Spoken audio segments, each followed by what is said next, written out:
I have buried better men than August Thorne, and I have buried worse. And in 50 years of running another man's cattle and digging another man's post holes, I learned to take the measure of a fellow before he'd finished tying his horse. So believe me when I tell you that the day I first laid eyes on him, I'd have wagered my saddle he had no more heart in him than a banked stove has fire. I'd have lost that wager. I am glad, an old man at the end of things, that I never made it. My name is Jubal Reese, and for 31 years I was foreman of the Long Nine, the biggest cattle outfit in the Sweetgrass Basin, which is to say the biggest in a country where bigness was the only thing men bothered to count. The Long Nine belonged to Thorne. Half the grass between the Antelope Hills and the Coldwater belonged to Thorne, and the bank in Harlow Bend that held the paper on the rest of it belonged, near enough, to Thorne as well. He had come west with nothing but a hard mind, and he had built it all the way a spider builds, patient and cold, out of his own insides. Men feared him. I will not pretend otherwise. They did not fear his gun, for he was no shootist, nor his fists, for he was past 50 and lean as a winter wolf. They feared his arithmetic. August Thorne had a way of looking at a man's trouble and seeing only the figures of it, and he had a way of saying out loud, in that dry, even voice, the thing the rest of us were too decent to think. I heard him tell a widow once, a woman who'd come begging another month on her husband's note, that grief was not legal tender, and I watched her walk back to her wagon with her spine gone out of her, and I went off behind the bunkhouse and was ashamed to draw his wages and drew them anyway, because a man has to eat. He had his sayings. The hands used to trade them around the fire like a deck of greasy cards. Every kindness is a debt dressed in Sunday clothes, he'd say. No man gives you a thing without a hook in it. The heart is a fool that hires the head to cover its losses. He'd read books, you understand, that was the strange part of him. There was a shelf of them in the ranch house, fat and serious, with the gold worn off the spines, and at night I'd see the lamp burning late in his window, and know he was in there alone with his dead philosophers, sharpening himself against them like a knife against a stone. The boys called him the philosopher when he was well out of earshot. They did not mean it kind. He had not always been so. I knew that much. There'd been a woman, years back before my time at the Long Nine, and a partner he'd trusted, and the two of them had cleaned him out and run off together and left him standing in the ashes of a younger man's faith. He never spoke of it, but I came to understand that everything he built after the grass, the bank, the cold proofs he lived by, was a wall he was laying one stone at a time against the chance of ever being a fool again. A man does not reason the milk out of his own heart for sport. He does it because the milk once turned to poison on him, and he would rather go dry than drink that twice. I tell you all this so you'll know the size of the thing that happened to him. Because what happened to August Thorne happened at a poor roadhouse on the Coldwater that no map bothered to mark, and it was done to him by a widow with chapped hands and 2 hungry children, and not $2 to rub together. And she did it without ever once meaning to. She did it by being exactly what his whole life had been built to prove did not exist. It began with a land matter, the way most things in that country began. There was range east of the Antelope Hills that Thorne meant to have, a long stretch of the sweetgrass that drained down toward the Coldwater, and the title to it was tangled up with a freight man named Dace Holloway who ran the line out of Harlow Bend. Holloway was a soft fat man with a hard small mind, the sort who'd rather ruin a thing than sell it cheap, and he and Thorne had been circling that grass for 2 years like a pair of old dogs over one bone. In the November of the year I am speaking of, Thorne took it into his head to ride the disputed range himself. He did not trust a surveyor's word, nor a lawyer's, nor mine. He wanted to put his own boots on the ground and see with his own eyes where the water ran and how the grass lay, so that when he sat down across from Holloway, he would know the truth of the thing better than the man who claimed to own it. Take Coley in 2 of the hands, I told him, because the weather had a look to it I did not like. A high greasy haze come down off the hills and the cattle drifting south on their own without being told. There's snow in that sky, Mr. Thorne. There is snow in every November sky, he said. Coley talks. I want to think. And he rode out alone before light the next morning on a tall blood bay he favored, in a brush coat gone gray with age and a hat with the brim sprung, dressed no better than any 40-a-month rider because Thorne never wasted money on his own back any more than he wasted it on anyone else's. He did not look like the richest man in the basin. He looked like a hard old saddle tramp with somewhere to be, and that small fact that he rode out looking like a poor man is the hinge the whole story turns on. The storm came on the second day, and it came the way they do in that high country, not as a gentle thing but as a wall. I have seen the sky go from pewter to black inside an hour, and the wind come down off the antelopes carrying snow so fine, and so fast it was less like weather than like the air itself had turned to knives. We brought the near cattle into the breaks and lost 3 men's worth of skin to the cold doing it. And all that long screaming night I stood in the door of the ranch house looking out into the white nothing and thinking, he's out in that. The old fool is out in that alone, somewhere east of the hills, and there's not a thing on God's earth I can do about it till it breaks. It did not break for 3 days. And in those 3 days, far out on the cold water where I could not see, the cold mind of August Thorne came to the end of its own arithmetic and froze. He told me the rest of it himself, later in pieces over years, the way a man hands over the truest things in his life, a little at a time, looking off at the hills, as if confessing to the weather and not to you. So I'll tell it as he told it, and as she told it, and you can trust I've put it together honest. The bay went down in a coulee on the first night of the storm, stepped in a wash hidden under the snow and broke a 4-leg clean, and Thorne, who'd put down better horses than that without a flicker, knelt in the drift in the howling dark and did the hard kind thing for the animal, and then stood up to find that the storm had stolen the world. No hills, no sky, no up nor down, just white and wind, and the cold coming into him through the worn coat like water into a hold boat. A wiser man, he said, would have dug in and waited. But he was not wise that night. He was proud, and the pride told him he knew that country, told him the cold water lay south and a man who walked south would strike it, and so he walked. He walked the rest of the night and most of the next day, falling and rising, his boots packed with snow, his hands gone past pain into a wooden stupidity, and the great cold creed he'd lived by. A man stands alone, a man owes nothing, a man needs no one walked right along beside him. And for the first time in 20 years it gave him not one bit of comfort. You cannot warm your hands at a proof. He learned that out there. He told me it was the first true thing he'd learned in a decade. By the second dusk, he was no longer walking so much as falling forward and catching himself, and his mind had gone soft and dreaming the way it does at the last, and he had stopped believing there was any south, or any roadhouse, or any reason in the turning world when he saw the light. It was a poor light, one yellow window low in the white, swimming and going out and swimming back. He told me later he was sure it was a thing his dying head had made up to torment him, the way men dream of water. But it held, and he fell toward it, and the last 50 yards he did on his hands and knees in a drift to his chest. And when his fist came down, it came down not on snow, but on the bottom step of a porch. And he hauled himself up that porch by the rail like a drowned man climbing the side of a boat. And he beat on the door with a hand he could no longer feel. And the door opened, and there was the warm and the gold of a lamp and the smell of beans and wood smoke. And a woman standing in it with her hand to her throat. That was Cora Ainsley. And the first words August Thorne, the coldest, richest man in the Sweetgrass Basin, ever heard from her. The words she spoke to a ragged, frozen tramp she took for the poorest of the poor were these: "Lord have mercy, get in here before you die on my step." I have been to the Coldwater Roadhouse many times since, and I will tell you what it was. It was a low log house of 2 rooms and a loft, set on the lonely freight road where it forded the Coldwater, a day's hard haul from anywhere.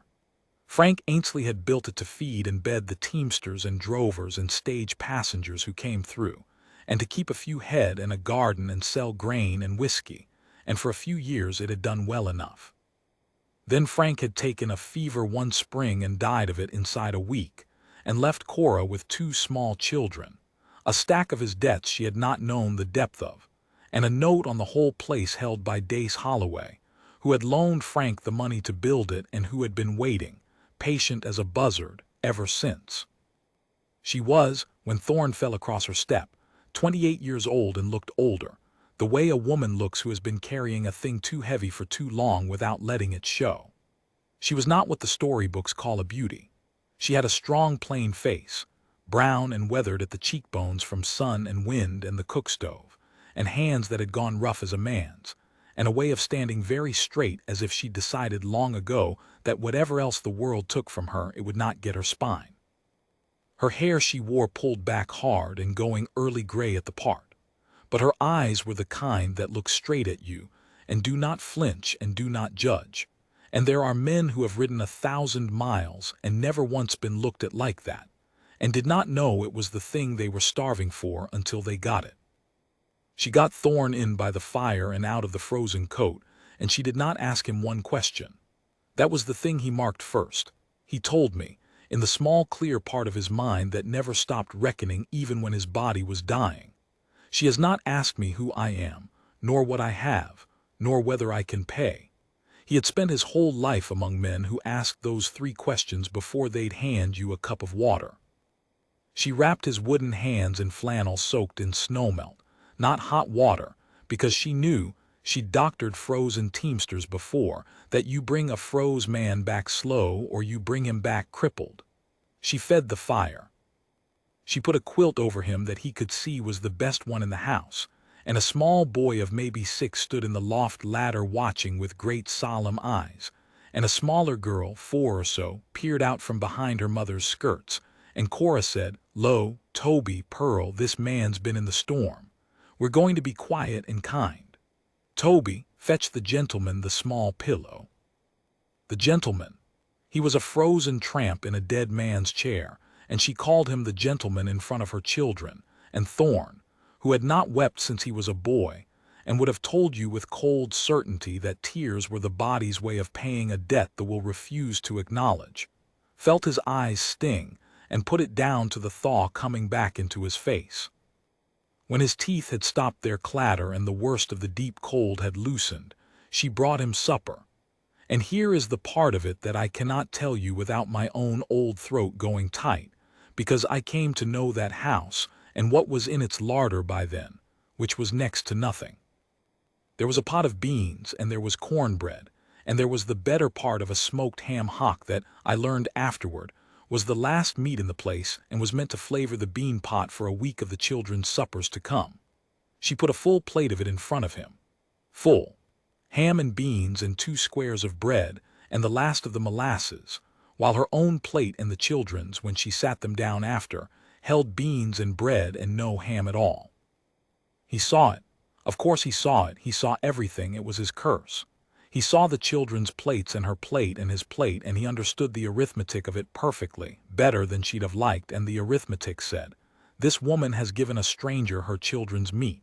And every cold proof of his life rose up to explain it. She wants something. She means to nurse you and then present the bill. The kindness is the hook. Wait and you'll feel the barb. He had built his whole self on the certainty of that barb. He lay there in the firelight waiting for it, the way you wait for a tooth to ache. It did not come. She fed her children and put them up the loft ladder and sang them down to sleep with some plain old tune, and she banked the fire and set a kettle and took up her own mending in the chair across from him. And at last, because the silence and the waiting were more than even his iron nerve could carry, he said the cruelest true thing he knew, the way he always did, to break the spell of it. "You've given me your meat," he said. "Your children went without. That was a poor bargain, ma'am, with nothing in it for you. I've nothing to pay you with. I'd guess by the look of this place you can't afford the charity." He waited for her to flinch, or to color up, or to start the negotiation he was sure was coming. He told me he half wanted her to. It would have proved him right, and being right was the warmest coat he owned. Cora Ainsley did not look up from her mending for a moment. Then she set it down in her lap and looked at him with those level eyes, and she said, "Stir, I didn't feed you to strike a bargain. I fed you because you were hungry and you were here. There's no more to it than that. My Frank used to say a roof that won't take in a froze stranger isn't worth the nails that hold it up, and I mean to keep his roof worth the nails as long as it's mine to keep, which," and here something crossed her face fast and was put away again, "may not be so very long. So you'll eat what's set in front of you, and you'll not insult my table by calling it a bargain. There's no charity in plain decency. It's just what's owed between people. It's just what's owed between people." He turned that over, he said, half the night. Owed. She used his own coin, the language of debt, and turned it inside out till it meant the opposite of everything he'd built. In his ledger, what was owed was what you could collect. In hers, what was owed was what you gave to a stranger, gave at a loss, gave with nothing coming back, because the giving itself was the debt and the only debt, and you discharged it by doing it. He lay awake against it, the way he'd lain awake against his fat dead philosophers, and for once not one of them came when he called. The storm held 3 days, and August Thorne could not leave, and so he stayed, and that staying was the second hinge of the thing, because a man can hold off one act of kindness as an accident or a trick, but it is very hard to hold off 3 days of them. He was weak the first day and slept, and she let him. The second day his strength came back enough that the iron in him would not let him lie idle in another body's house, and he got up stiff and gray and asked where the wood was and the stock, and she told him, surprised, and he went out into the lulls of the storm and split her wood and broke the ice on the trough and forked hay to her 2 milk cows and the few head in the shed, and did it well, because whatever else he was a stockman to the marrow. The boy Toby trailed him out, bundled to the eyes, and Thorne, who had no use for children, who regarded them, he told me, as small, loud, expensive animals one was obliged to feed, found himself showing the boy how to swing the axe so the wood split with the grain and not against it, and showing him how you talk low and easy to a nervous cow so she'll stand for you. And the boy looked up at him with his father 3 years dead, and a hunger in his face that had nothing to do with food. And Thorne felt that sting behind his eyes again, and split a great deal of wood that did not need splitting. The little girl, Pearl, was not afraid of him at all, which confounded him utterly, because everyone was afraid of him, and he had come to take it as his due. She climbed into his lap by the fire the second evening as if it were a chair provided for the purpose, and went asleep there with her thumb in her mouth, and Thorne sat rigid as a fence post, not knowing what in the name of God to do with his arms, and Cora glanced over and smiled, the first time he'd seen her smile, and said, "She's done you the honor. You'll have to sit still now till she wakes. Pearl's a hard judge. She don't lap up to just anybody." And the coldest man in the basin sat still for 2 hours by the clock so as not to wake a stranger's child, and somewhere in the second hour he stopped reckoning what it cost him. They talked those 3 nights, or rather she talked. Plain talk of the country and the freight road and her Frank and the children, and he listened, which was a thing he did not do, listening being a transaction in which you gave attention and received nothing certain in return. But he listened to her, and somewhere in it he found himself telling her things not who he was. He held that back. Some old caution in him kept that back, but true things. He told her about the books and the dead philosophers and the long lamplit nights, and she did not look impressed, which surprised him, nor did she look mocking. She looked sorry for him. "All those clever men," she said, "telling you how to keep from getting hurt. Did it work?"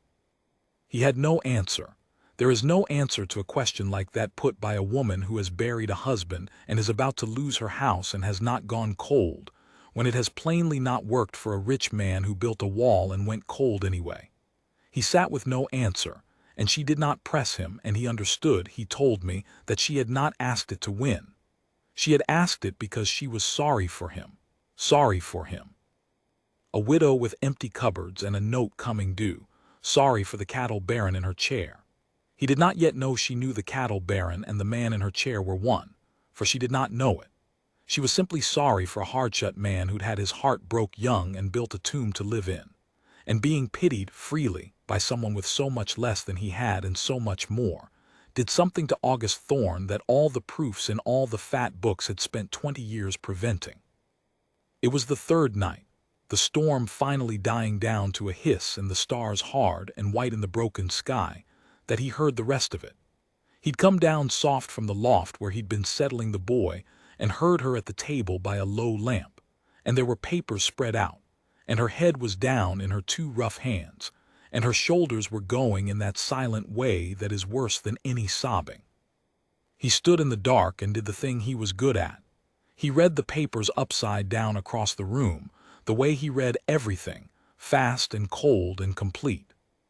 It was Holloway's note, the note on the whole place, principal and the cruel piled-up interest of 3 widowed years, and a letter in Holloway's own fat hand giving her until the first day of December 8 days off, to pay the whole of it or quit the property, and an offer to buy the roadhouse and stock outright for 1/3 of its worth, take it or leave it, the leaving of it being eviction in the snow with 2 children and nowhere to go.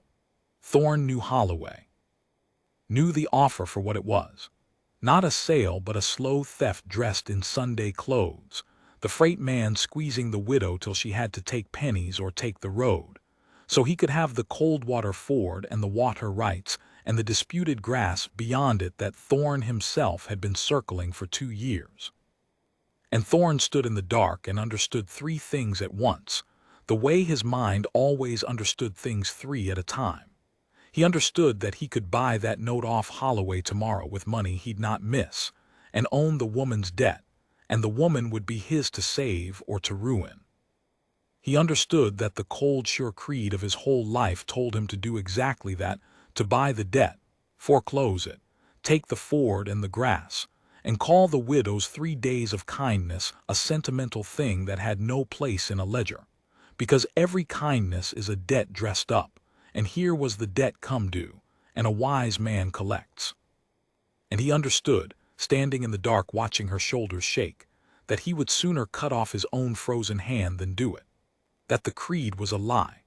That it had always been a lie, a wall he'd built not to keep the fools out but to keep himself in, and that this plain weeping woman had pushed 1 stone out of it with a plate of ham and beans, and the whole wall was coming down now whether he willed it or no, and on the other side of it was a man he had not seen in 20 years and had thought long dead.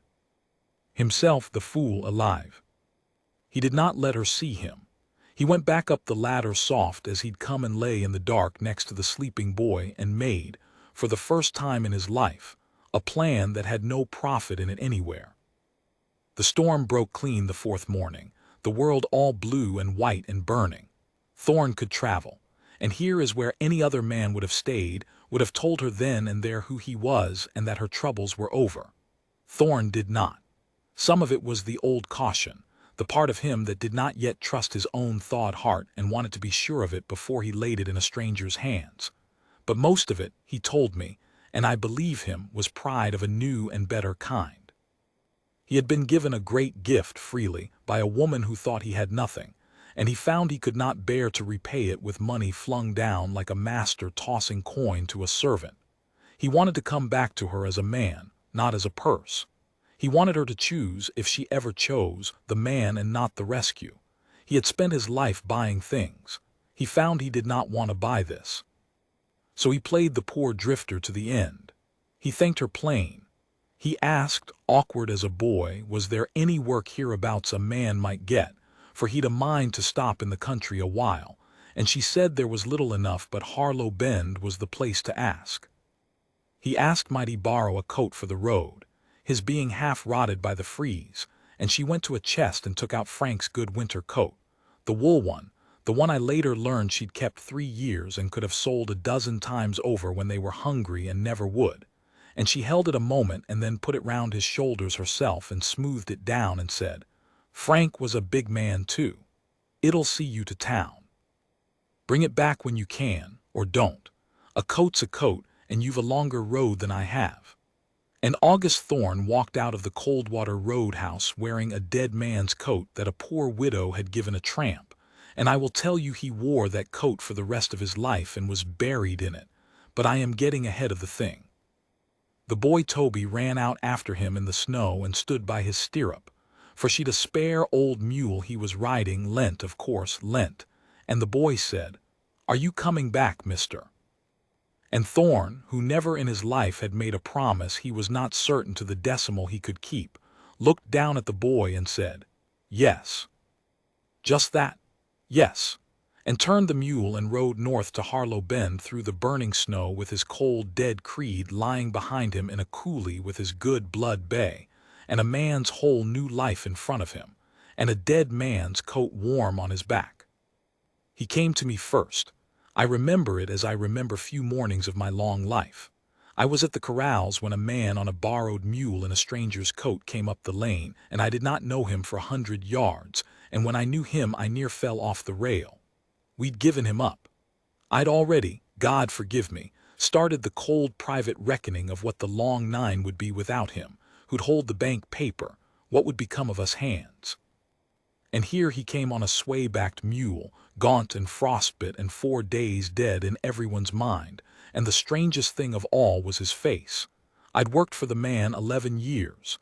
I had never once seen him look the way he looked riding up that lane. I did not have a word for it then.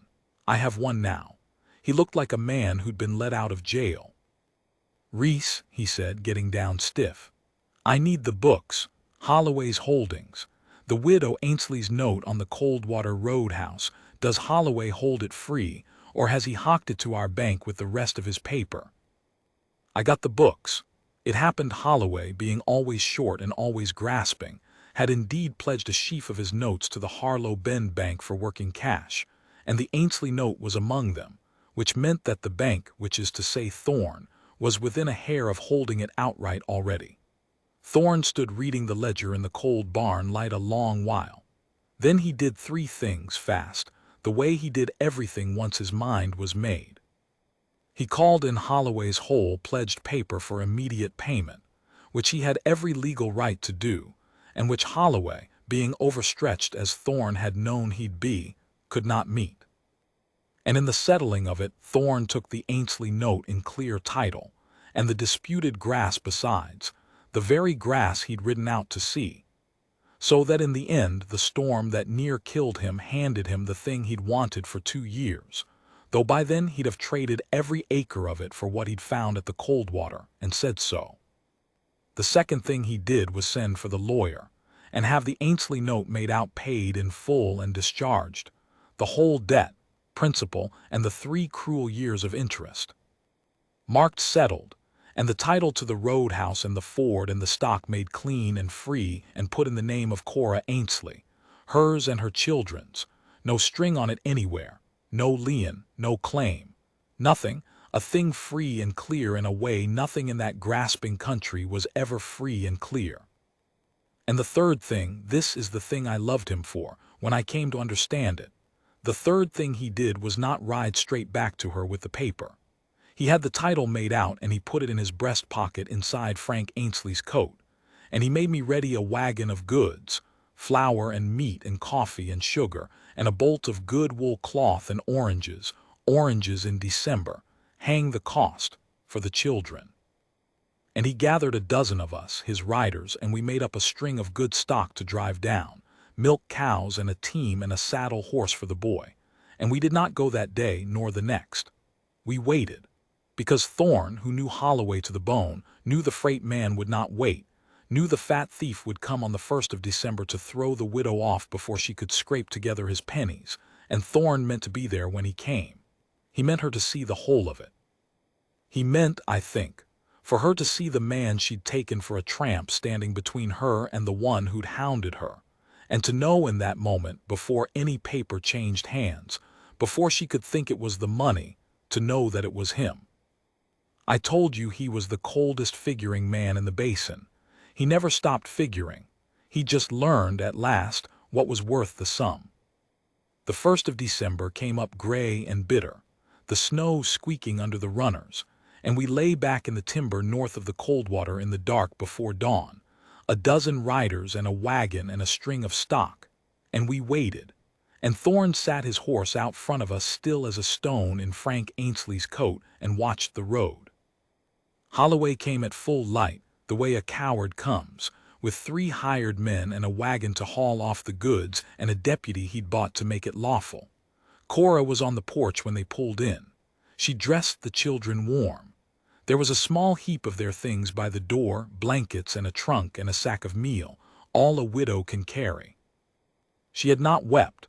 We were close enough now to see her face, and there was no weeping in it, only that straight spine and those level eyes, and she stood on her own porch facing the fat man and his hired guns with her boy's hand in hers and met it like you'd meet whether you could not change, which is to say she did not bend to it.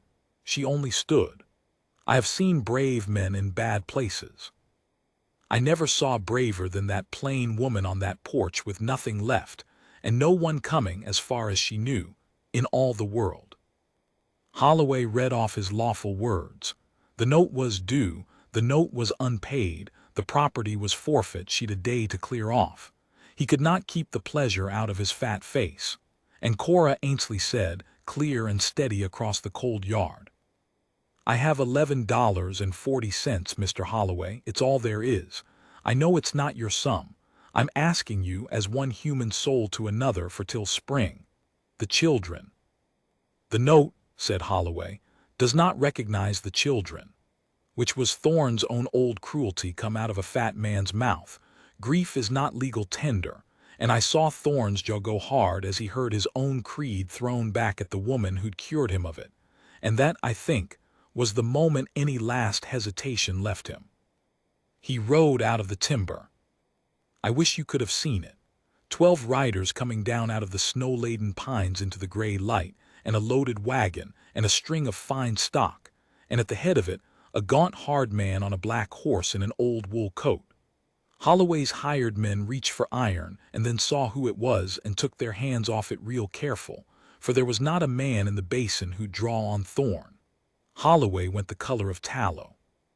Thorne rode straight up to the porch and got down, slow, stiff still from the freeze, and Cora Ainsley looked at him. At the tramp she'd fed her children's meat, the drifter she'd lent a dead man's coat, come back at the head of an army of riders she could not account for, and I watched the understanding go across her face in 3 waves, the way the light goes across a hill when the clouds break. First not knowing him for the riders and the horse. Then knowing him, the man from the storm, and her hand going to her throat. Then, and this is the one that near broke me to watch, the slow, terrible understanding of who he must be, for who else came with 12 riders and bought-off deputies stepping back, and her face going from gladness to a kind of stricken hurt, because she thought, of course she thought, that she'd been made a fool of, that the rich man had been laughing at her over her ham and beans, that her 3 days of kindness to a tramp had been kindness wasted on a king in beggar's clothes who'd lacked for nothing, and let her give her children's meat to him for sport. She drew herself up. "So," she said, and her voice shook for the first time, not with fear but with a proud, terrible hurt. "You're somebody. You let me in my own house, you let me feed you and you were—" She could not finish it. She put her chin up. "Well, whoever you are, you've come to the right place for a show. Mr. Holloway's just throwing me and mine off it. You can buy it cheap off him, I expect. Everything in this country goes cheap to a rich man in the end." It was the only time, August told me, that the cold reasoning part of his mind ever served the heart instead of strangling it. Because in that one bad moment he understood exactly what she thought and exactly why, and he understood that no fine speech would mend it, that words were his old trade and she had cured him of trusting words, and that there was only one thing in the world that would answer her. So he did not make a speech. He reached into the breast of Frank Ainsley's coat and took out the folded title, the paid note and the clean free deed in her name and her children's, and he came up the porch steps and put it in her 2 rough hands and closed her fingers around it, and he said low, so the yard could not hear, just for her, "It's yours, paid clear, the whole of it in your name and the children's, with no claim on it from me nor Holloway nor any man living. I didn't buy your house, Mrs. Ainsley. I gave you back your house. There's a difference, and I'd be obliged if you'd hear it." He stepped back. His hard old voice was not steady. "You fed me when you thought I had nothing and asked nothing, and I have spent 20 years certain to my soul that no living person on this earth would do that. You proved me a liar, ma'am, in 3 days, with a plate of beans. I have been the richest fool in the territory, and you have made me poor enough to start over. I came back because I told the boy I would. And because, and here the coldest man in the sweetgrass basin ran clean out of his old cold words and stood in the snow with none of the new ones learned yet, and finished it the only way left to him, plain as she taught him.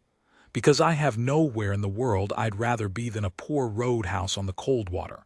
That's the whole of it. There's no hook in it. I checked. She read the paper. I watched her read it twice, 3 times, her lips moving on the lawyer's words, paid in full, discharged in the name of Cora Ainsley, her heirs and assigns forever, free of all claim. And Dace Holloway behind her found his fat voice and started in about his note, his rights, and Thorne turned his head and looked at him just once, the old cold look, and said, "Holloway, your paper's mine now, the whole pledged sheaf of it, called and settled at the bank yesterday. You'll want to go home and see to your affairs. They're in a worse way than you know." And the freight man's bluster went out of him like air out of a stuck hog, and he climbed up on his wagon and took his hired men and his bought deputy and drove off the Coldwater and out of this story, ruined inside a season, and not one soul in the basin mourned it.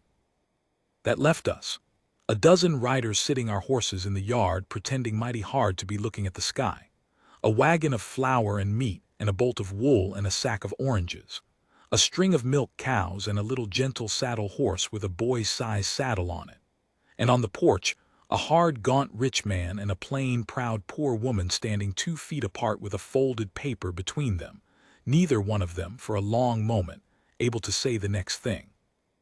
It was the children who said it, the way it's so often the children. The little girl Pearl had got loose of the doorway, and she came across the porch and took hold of Thorne's leg the way she'd taken to doing in the storm, and she looked up that long way to his frostbit face, and she said, "Did you come back like you said?" And Thorne, I saw this, I was close enough, Thorne went down on one knee in the snow on that porch, stiff and slow, till his face was level with the child's, and he said, "I did. I came back. I mean to keep coming back if your mother allows it." And the boy Toby came and stood by his sister, grave and hopeful, and looked from the man to his mother, and Cora Ainsley looked at her 2 children standing trusting at the knee of the man she'd taken for a tramp, and something in her proud straight spine gave way at last. Not broke, mind, never broke, only opened, the way ground that's held hard all winter opens to the spring.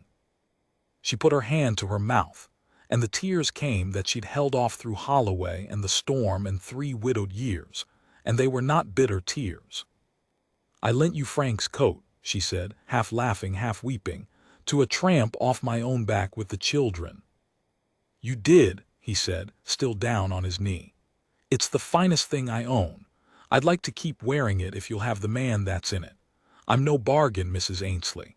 I'm a hard old reformed fool with a head full of dead philosophers and a great deal to unlearn, and I'll likely be poor company a while.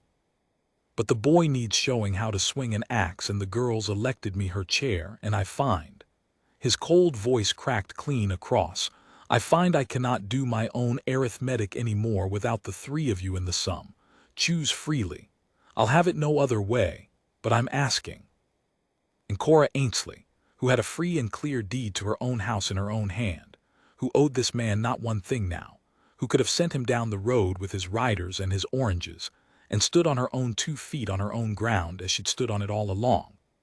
Cora looked at him a long level moment with those eyes that did not flinch, and then she reached out one rough chapped hand and laid it on the worn wool shoulder of her dead husband's coat, where her own hand had smoothed it down a week before. And she said, "Get up off your knee, August Thorne, before you take a chill. You'll catch your death on this porch, and I've only just got you thawed the once." And that was her yes. That was the whole of her yes, and he knew it, and we all knew it, and a dozen hard riders in that yard suddenly found something gone wrong with their own eyes and had to look hard at the sky, and the boy whooped, and the little girl, not understanding any of it and understanding all of it, clapped her mittened hands. They were wed in the spring, when the Coldwater ran high and green, and the grass came up on the disputed range that no one disputed anymore. She would not be wed before, would not have it said she jumped at the rich man, and he honored that and courted her proper through the winter the way a green boy courts, riding down to the Coldwater every week he could in Frank Ainsley's coat with some small foolish gift. Never money. He'd learned that never money but a book for the boy, a doll for Pearl, seeds for the garden, his own awkward company at her plain table where he'd learned to be a fool again. She made him laugh. I'd never heard the man laugh in 11 years. By Christmas the hands had stopped calling him the philosopher, because the thing they'd meant by it, the cold, dead figuring thing, was gone out of him, and what was left was just a man, harder than most and kinder than most knew, who'd been a long while frozen and was thawed at last. He did not move her to the Long Nine. That surprised the whole basin, and it did not surprise me. He kept the great ranch and ran it, but he built on at the Coldwater Roadhouse, a good frame house joined to the old log one, and they lived there, on the lonely freight road by the ford, where a froze stranger had once fallen across the step. And the roadhouse kept on taking in travelers, and Cora kept on feeding them, the rich and the poor and the broke-down both, the same full plate to all, asking no questions and striking no bargains, because that was who she was, and being rich now did not change it. It only meant the larder never ran low again. And many a hard teamster and many a busted drover sat at that table over the years and got a hot meal and a kind word, and never knew he was being fed by the wife of the coldest, richest man in the Sweetgrass Basin, nor knew that the gaunt, quiet fellow forking hay to the stock in the old wool coat was that same man, who'd learned at that very table that there is no charity in plain decency, that it's just what's owed between people, and who'd spent the rest of his life trying to pay it back to the world a stranger's supper at a time. Toby grew up and took the Long Nine in the end, and made a fine cattleman, for he'd had the best teacher in the basin from the time he was 6. Pearl grew up and married a doctor in Harlow Bend and named her first boy August, and the old man held that baby in his arms by the fire the way he'd once sat rigid not knowing what to do with his arms, and he knew exactly what to do with them now, and he wept openly, an old man unashamed, the dead philosophers all gone to dust on a shelf he never opened any more. He outlived her by 2 years. She went first, of a winter fever, the same as Frank had, quick and quiet, in the spring of her 60th year, and I am told that the hardest man in that country sat by her bed to the end and did not figure once, did not reckon the cost of the loss nor wall himself against it, but only held her rough old hand in his and let it hurt the way she taught him a heart is meant to hurt, all the way through, because that is the price of having loved, and it is the only debt, he said, that a man should be glad to owe. When his own time came, 2 years after, he had them bury him in Frank Ainsley's coat, the worn wool one a poor widow had once put round the shoulders of a frozen tramp she took for the least of men. I was there. I'm old enough now that I'll be following him soon, and I find I am not afraid of it, having watched him go. They laid him beside her on the rise above the Coldwater where you can see the ford and the road and the long green grass running down from the Antelope Hills, and the stone reads only their 2 names and the years, for he'd left strict word. No scripture, no fine carved words, none of the clever sayings he'd lived a wasted half a life by. But I'll tell you what he told me once, an old man to an old man, the last good autumn, the 2 of us on the porch of the Coldwater house watching the light go off the hills. He said he'd spent 20 years and a fortune, and the better part of his mind trying to prove that no one gives without a hook in it, that the heart is a fool, that a man stands alone and owes nothing he didn't sign for. And he said a poor widow on a cold night had disproved the whole of it, and asked nothing, and never knew she'd done it, with a plate of ham and beans and a borrowed coat. All those clever dead men on my shelf jubal, he said, and not one of them ever fed me when I was starving. She did. That's the only philosophy worth a damn. Then he was quiet a while, watching the road where a wagon was coming in, some traveler bound for a hot meal at a table that never turned a soul away. And he said, soft, more to the hills than to me, A roof that won't take in a froze stranger isn't worth the nails that hold it up. Which were Frank Ainsley's words, and then Cora's words, and at the last his own. I have buried better men than I once thought August Thorne could ever be. I helped to make him one of them, in a manner of speaking, by working his cattle and holding my tongue, but the truth is I had nothing to do with it. A plain good woman did it, on a night the whole world had turned to knives, by being the one thing his cold creed had spent a lifetime proving could not be. And the proof of it, the living proof, is that the Coldwater Roadhouse stands to this day, and the door still opens to a knock, and there is always a full plate set for whoever's hungry and here. It's just what's owed between people, that's the whole of it. There's no more to it than that.